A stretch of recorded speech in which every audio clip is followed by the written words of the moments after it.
चालाक बुढ़िया। एक गांव में एक अद्धा अपनी बूढ़ी माँ के साथ रहता था। उसे लोग अद्धा इसलिए कहकर बुलाते थे क्योंकि उसका एक हाथ और एक पैर था। अपनी माँ को गरीबी की हालत में काम करते देख वो बहुत दुखी होता था। एक दिन उससे रहा नहीं गया और अपनी माँ से बोला, माँ, मैं तुम्हें इस हालत में काम करते नहीं देख सकता। मैं पैसे कमाने शहर जाऊंगा। माँ बोली, बेटा, तेरा एक हाथ और एक पैर है, तू कैसे शहर में काम कर पाएगा? अद्धा माँ से बोला, नहीं, मैं चला जाऊंगा, तू बस हाँ कर दे। फिर क्या था, अद्धा जिद करके पैसे कमाने शहर चला गया।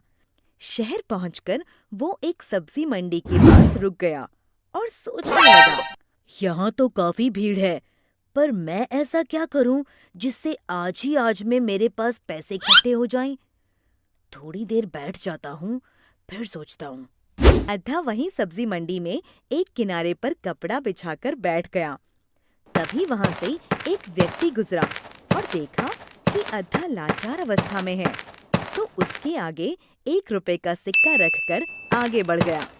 अद्धे ने सोचा, ये तो बड़ा आसान है, ऐसे तो मेरे पास बहुत पैसे इकट्ठे हो जाएंगे। वो जोर जोर से चिल्लाने लगा, अल्लाह दे नां ते देंदा जा, नहीं देंदा ते खसमा नू खां।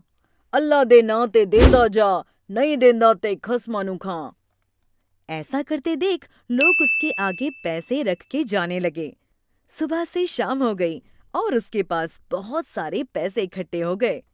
उसने सोचा, मेरे पास इतने सारे पैसे हैं, इतने पैसे लेकर इस वक्त गांव की ओर निकला तो कोई चोर या डाकू ना छीन ले। क्या करूं? उसको ऐसा सोचते हुए एक महिला देख रही थी। वे अद्धे के पास आकर बोली, बेटा, क्यों परेशान हो? क्या मैं तुम्हारी कुछ मदद कर सकती हूँ? अद्धे ने अपनी सारी परेशानी उस अनजान महिला को बता दी। बेटा, बस इतनी सी बात, यहाँ कुछ ही दूरी पर मेरा घर है। अगर तुम चाहो तो वहाँ रात गुजार सकते हो, सुबह निकल जाना।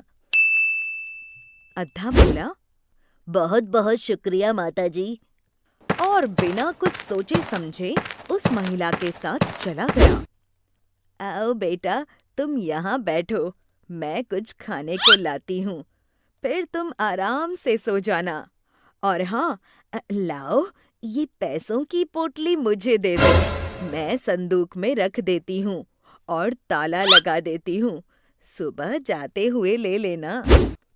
अद्धा भोजन करके जैसे ही सोने लगा, तभी उसे कुछ आवाज सुनाई दी। इस अद्धे को तो एक ही वार में खत्म कर दूंगी, जरा चाकू की धार तेज कर लूं। महिला पत्थर पर चाकू घिसने लगी। उसकी इस हरकत को अद्धा देख और सुन रहा था। वो थोड़ा चौकन्ना हो गया और नींद में होने का नाटक करने लगा। जैसे ही महिला चाकू की धार लगाने लगी, अद्धा गुनगुनाने लगा, माई ओ माई, मुझे सब पता है, नींद नहीं मुझे सब दिखता है। अरे, ये तो सो ही नहीं रहा, जाग रहा है। अब क्या करूं? देखते देखते सुबह हो गई। महिला ने सोचा, अब एक ही रास्ता है, इसकी पैसों की पोटली तो मेरे पास ही है। मैं थोड़ी देर के लिए बाहर जाती हूँ, जैसे ही ये इधर उधर होगा, पोटली गायब कर दूंगी और बोल दूंगी कि चोर ले गए। सुबह होते ही वो बोली, बेटा, मुझे जरा बाजार से सामान लाना है, तब तक तुम कुछ खा पी लो, मैं थोड़ी देर में आती हूँ। अद्धे ने सोचा, यही मौका है, इस औरत से बच के भाग जाता हूँ जल्दी से।